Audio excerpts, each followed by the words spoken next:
Banco Central eleva para 3% previsão de crescimento do PIB neste ano. E você vai ver também. Pessoas com o CPF irregular terão benefício do Bolsa Família bloqueado em 2024. Operação da Polícia Federal investiga a Braskem por afundamento de bairros em Maceió.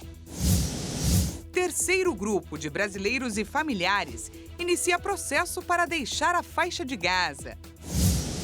E ainda, Israel ordena nova e grande evacuação na principal cidade do sul da faixa de Gaza. Essas e outras notícias você confere a partir de agora.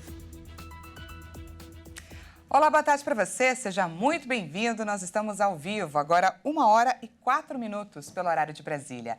Vamos juntos então conferir o que é notícia no Brasil e no mundo nesta quinta-feira? As projeções para a agropecuária e para o setor de serviços fizeram o Banco Central elevar a previsão de crescimento da economia brasileira neste ano. Mas as estimativas para o PIB de 2024 foram reduzidas, então vamos dar uma olhada melhor nesses números. Com os resultados positivos do Produto Interno Bruto dos últimos 3 meses, o Banco Central decidiu elevar de 2,9% para 3% a sua aposta de aumento do PIB neste ano. Apesar da alta para o ano que vem, o documento estima um avanço menor na soma de todos os bens e serviços finais produzidos no Brasil. Passou de 1,8% na projeção anterior para 1,7%. Para 2023, o Banco Central afirma que a revisão reflete elevações nas projeções para a agropecuária e para o setor de serviços. Os desempenhos positivos tendem a compensar o recuo previsto para a produção industrial neste ano. A avaliação considera que a projeção para a variação anual de crescimento da agropecuária foi alterada de 13% para 15,5%, enquanto as expectativas para o setor de serviços passaram de 2,1% para 2,5%, após uma desaceleração menor do que a esperada no terceiro trimestre. E depois de surpreender o mercado financeiro e crescer 1,4% no primeiro trimestre, guiada pelo bom desempenho da agropecuária, a economia nacional perdeu ritmo. Segundo dados oficiais do IBGE, nos períodos seguintes, o PIB avançou 1% e 0,1%. Para o ano que vem, a projeção menos otimista reflete recuo nas estimativas para a agropecuária, de 1,5% para 1%, e para a indústria, em que a projeção foi revista de 2% para 1,7%. E o orçamento de 2024 deve ser votado nesta quinta-feira. O parecer, que ainda precisa ser aprovado em comissão, pode ser levado à votação no plenário ainda hoje. O Congresso Nacional planeja finalizar a votação da Lei Orçamentária Anual, mas para isso é necessário votar o parecer do projeto tanto na Comissão Mista de Orçamento quanto em uma sessão do Congresso no mesmo dia. A intenção inicial era finalizar ontem a votação na comissão, mas a sessão foi adiada para que o governo apresentasse uma solução em relação à alocação de recursos para um novo programa de aceleração do crescimento. No relatório, o PAC foi cortado em 17 bilhões de reais, passando de 61 bilhões para 44 bilhões de reais. O programa é pauta prioritária do Executivo e, por isso, a equipe econômica do governo se reuniu com o relator-geral do orçamento, o deputado Luiz Carlos Mota, para garantir a reposição do valor inicialmente previsto. Com isso, deve haver um remanejamento de verbas em outras áreas do governo. O relatório da LOA também trouxe a redução de 13 bilhões sugeridos pelo governo para bancar o programa. O relatório reduziu o valor para cerca de 9 bilhões de reais. Em relação ao Bolsa Família, o parecer mantém a previsão de 168 bilhões de reais. O texto traz um fundo eleitoral turbinado de quase 5 bilhões de reais.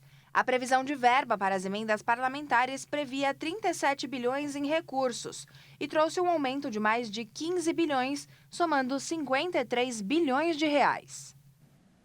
A partir de janeiro, o Bolsa Família que tiver com situação irregular pode ser bloqueado.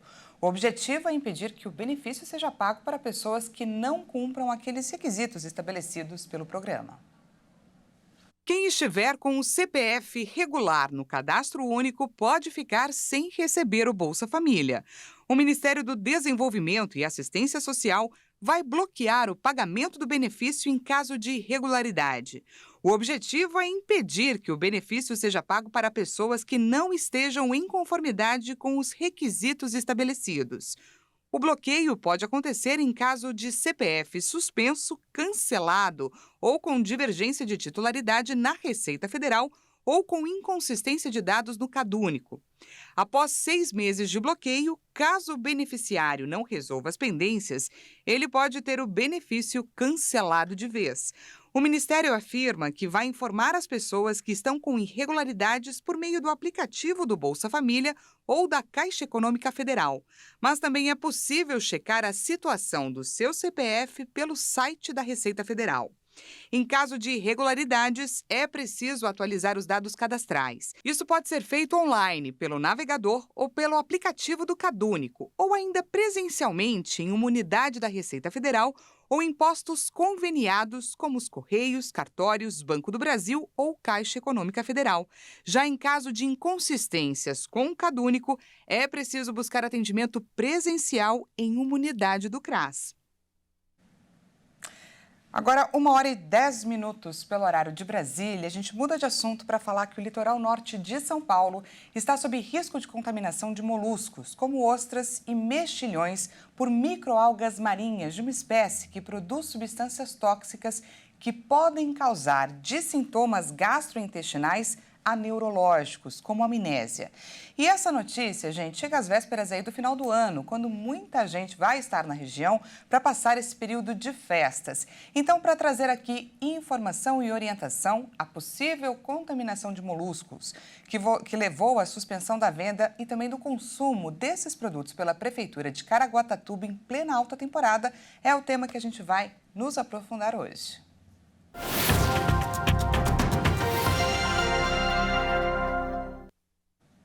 Recebo agora o clínico geral Roberto Debinski. Seja muito bem-vindo.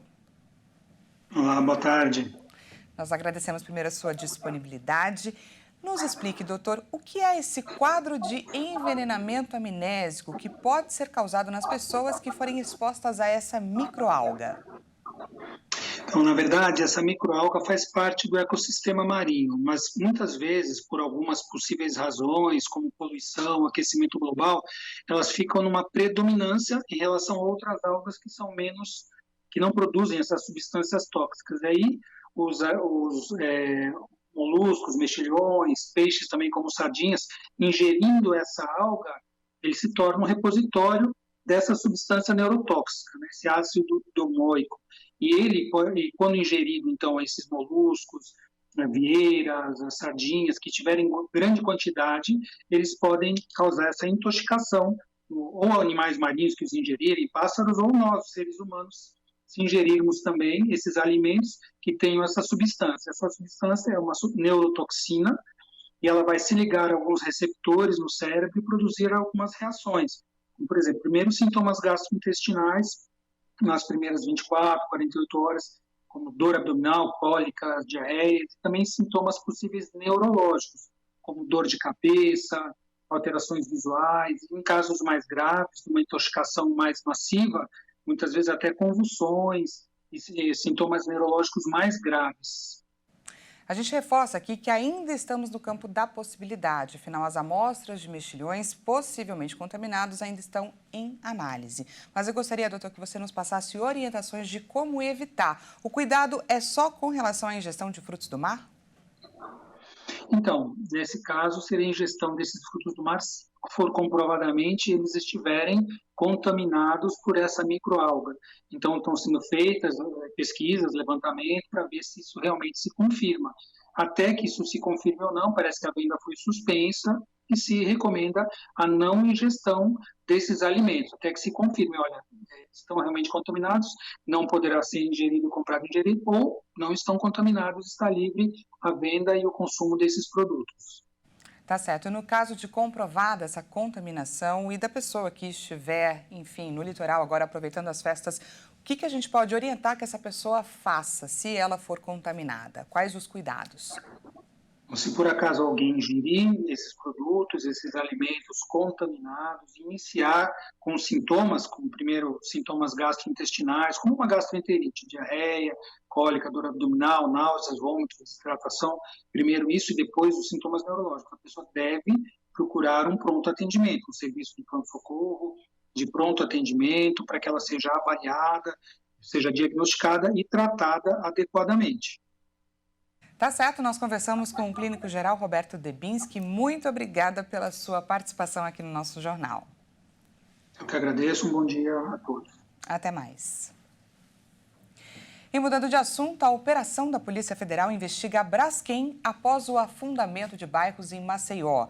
Os agentes cumprem ordens de busca e apreensão em 3 capitais. A operação chamada de Lágrimas de Sal investiga a exploração de sal-geme em Maceió, que causou a instabilidade do solo e o afundamento de bairros da capital alagoana. São cumpridas 14 ordens de busca e apreensão em Maceió, no Rio de Janeiro e também em Aracaju. De acordo com a Polícia Federal, foram apurados indícios de que as atividades de mineração desenvolvidas no local pela Braskem não seguiram os parâmetros de segurança previstos na literatura científica e nos respectivos planos de lavra, que visavam garantir a estabilidade das minas e a segurança da população que residia na superfície. As investigações apontaram indícios de que foram apresentados dados falsos e omitidas informações relevantes aos órgãos públicos responsáveis pela fiscalização da atividade da empresa. Assim, os trabalhos foram continuados, mesmo quando já presentes problemas de estabilidade das cavidades de sal e sinais de subsidência do solo acima das minas. A ofensiva mira supostos crimes de poluição qualificada, usurpação de recursos da União e apresentação de estudos ambientais falsos ou enganosos, inclusive por omissão. E veja a seguir, terceiro grupo de brasileiros e familiares inicia o processo para deixar a faixa de Gaza. E ainda, Israel ordena nova e grande evacuação na principal cidade ao sul da faixa de Gaza. A gente volta já já, não perca.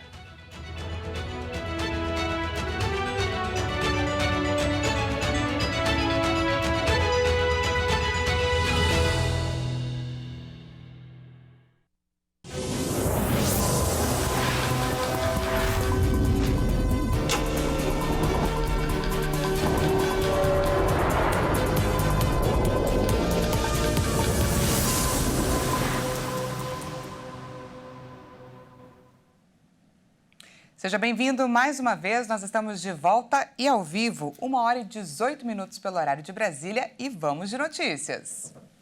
O terceiro grupo de brasileiros e familiares já está em processo para deixar a faixa de Gaza. Nessa manhã, o grupo estava na fase de migração na passagem de Rafah, na fronteira com o Egito. Vamos ver.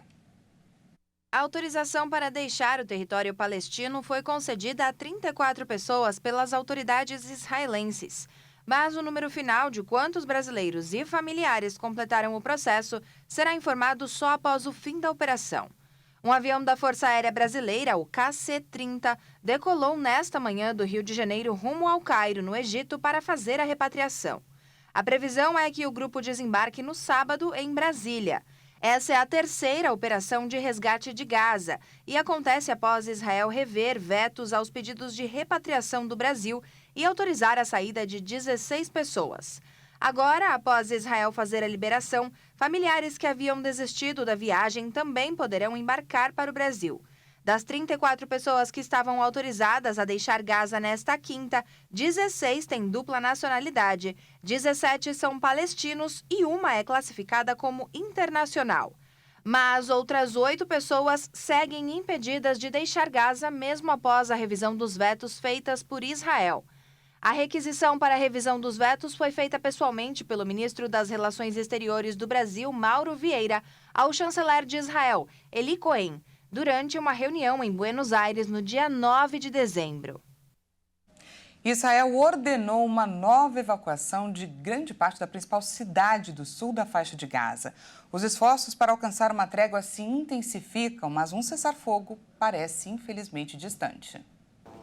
Mais um dia começa marcado pelos bombardeios em Khan Younis. O exército de Israel ordenou uma nova evacuação de grande parte da principal cidade do sul da faixa de Gaza, enquanto prosseguem os esforços para alcançar uma trégua no território palestino. O movimento islamista Hamas afirma que o número de mortos em Gaza desde o começo da guerra em 7 de outubro já passa de 20 mil.